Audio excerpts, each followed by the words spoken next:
This is what I've been looking for, is the moment when I introduce you to our feature poet today and her book.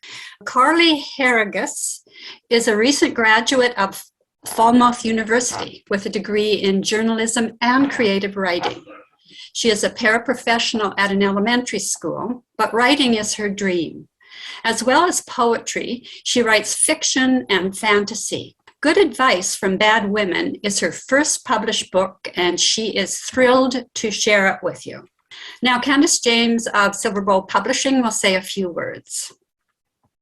Okay, well, this book, Good Advice from Bad Women, is a historical and unusual take on infamous women over many eras, many faces, many crimes, many loves, and many, many atrocities.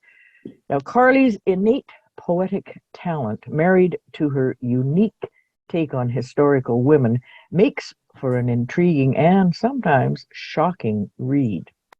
This is a book that belongs on every discerning poetry fan's bookshelf. It is an attention-holding and page-turning collection of poetry, and you will not be disappointed. And to set things up and kick it off, I'm going to read one of my favorite poems from the book, and that was a hard choice because there were so many. I had a whole bunch of them dog-eared, and now I got to find the one I want to read.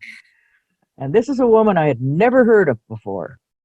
So there's so many women in here that are famous or infamous that I've never heard of, and it's really been a real learning session for me, Carly. So here it is. It's called, oh, and one other thing before I do it.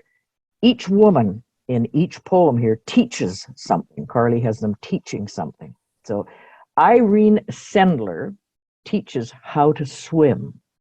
And the little bio right after it says, Irene Sendler, 1910 to 2008, rescued over 2,500 children from concentration camps during the Second World War. She had a trained dog who would bark to cover any sound the children would make. She gave them new Christian names and families to live with, and kept their given names in jars buried in her yard. And at the end of the war, she reunited as many children as she could to their families. Papa always told me, don't let them drown alone when you know how to swim. Their names, how I licked the jam jars clean, shoved their given names inside and buried it. The earth never forgets. So neither do I.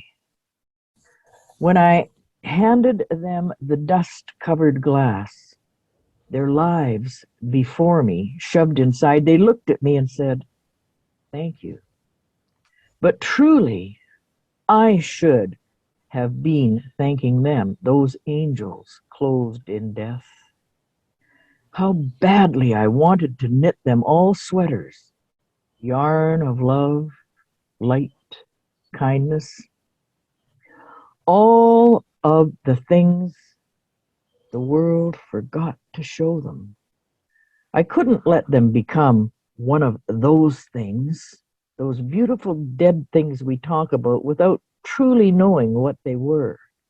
Like flowers plucked from a sidewalk crack, plucked and given meaning they didn't ask for. They deserved a chance to decide their own meaning. Revenge, forgiveness, serenity. It wasn't for me to say, but only to give them a chance to say themselves. And now, after reading that, hopefully setting the scene up nicely, I would like to turn it over to our feature reader, the wonderful Carly. There she is. Hi, thank you so much. That was wonderful. I've never heard anyone read one of my pieces out loud. That was kind of cool. Yeah, so this book took me a little while after I graduated university.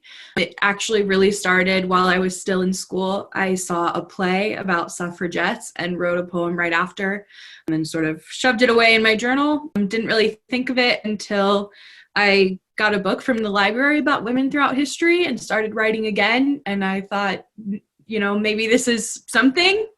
It turned out that it was. So I'm going to read the piece that I wrote after that play. It's called Sylvia Pankhurst Teaches Forgiveness. Sylvia was a campaigner of the suffragette movement in England, and her letters that she wrote in prison were the basis of an article about the suffragette movement and prison policies that ultimately led to change both for suffragettes and prisons in general. So this is Sylvia Pankhurst Teaches Forgiveness. They censored the history books, didn't talk about what it must have felt like, how your teeth became weak and weaker until falling out of your skull, or how the taste of blood was like pennies on your tongue, how the screams came morning and night, and even when you were too afraid to fight it, your body knew it was wrong. They forget the word strike also means choice when they make you thank them on your way out. You with your soft heart, noting how they were victims too. You with that forgiveness so many still have not mastered. They censored the history books, perhaps for fear of its reputation, but it happened on its own, in the cyclical way it always would.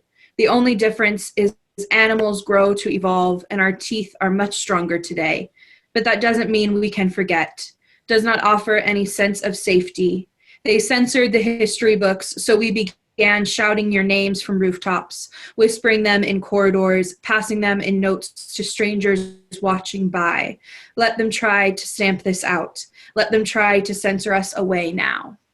Yeah, so that was sort of the first one that I wrote. And this is Anne Boleyn Teaches Patience. Anne Boleyn is famously a mistress of King Henry VIII, mother of Queen Elizabeth I, and she was ultimately beheaded for being unable to produce a male heir. So this is Anne Boleyn Teaches Patience. They will call you witch, enchantress of men. I mastered the tongues. I mothered a monarchy. Men will destroy religions, raise new ones from the ashes, all in your name. I was the original Tower Girl. They will try to trap you in that same small room. Do not let your hair grow long. Cut it off at the neck like they did to me, artery bursting, draining onto the floor. Can they still smell the blood? Hear my final words echo in their ears? Am I still soaking their every step? Yeah, this one, I wanted to let one of our criminal women speak a little bit today. So this is Lizzie Borden, found not guilty by lack of evidence for killing her father and stepmother in 1892.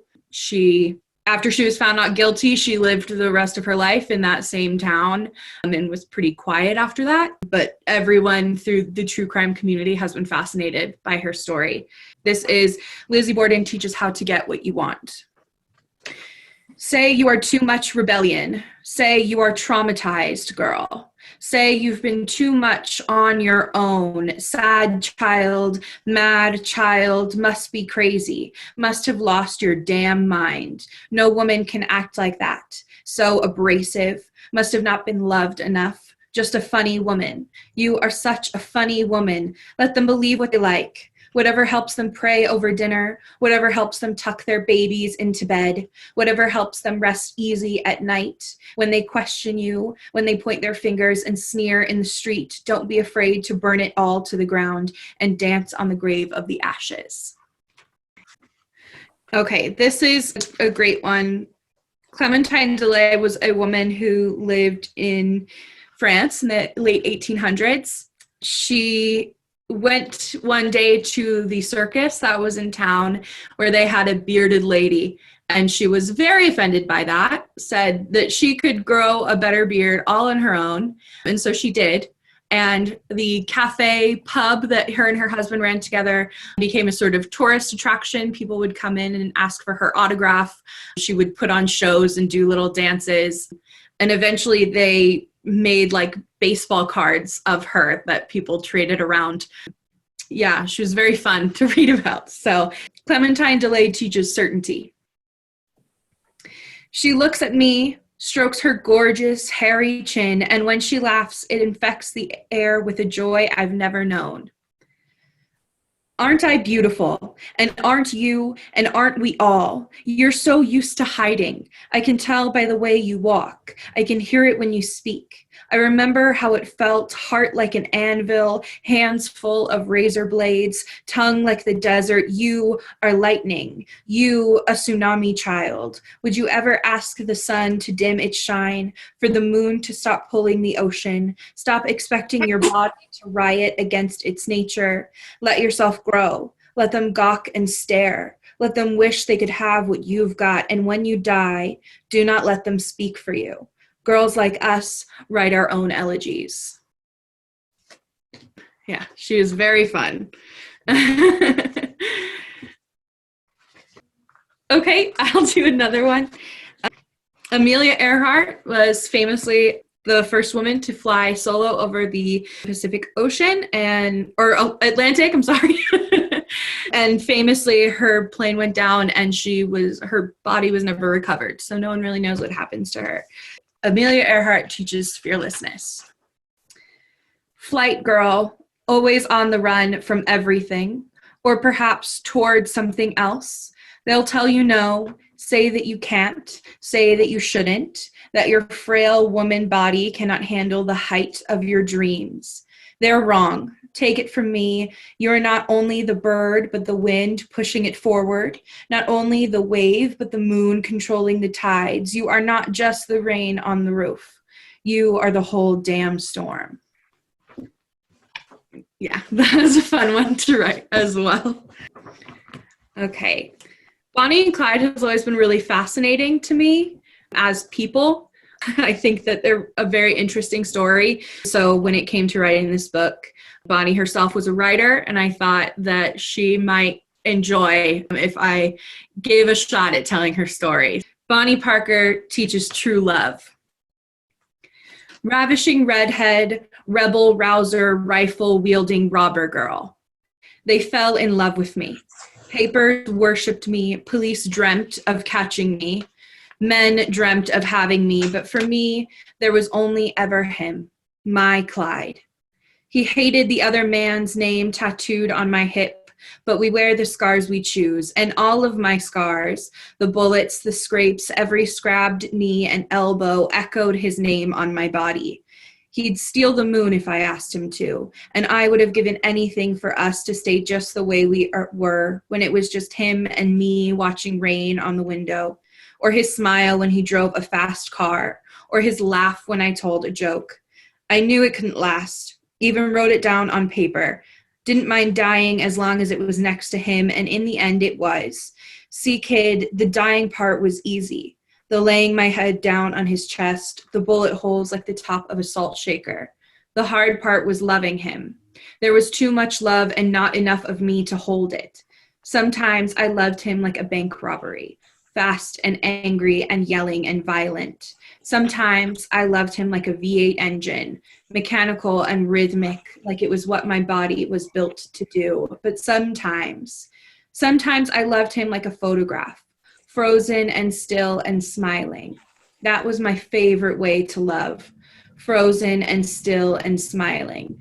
The kind of love that you hang on a wall, the kind of love you want to frame in a museum, the kind of love that lasts forever.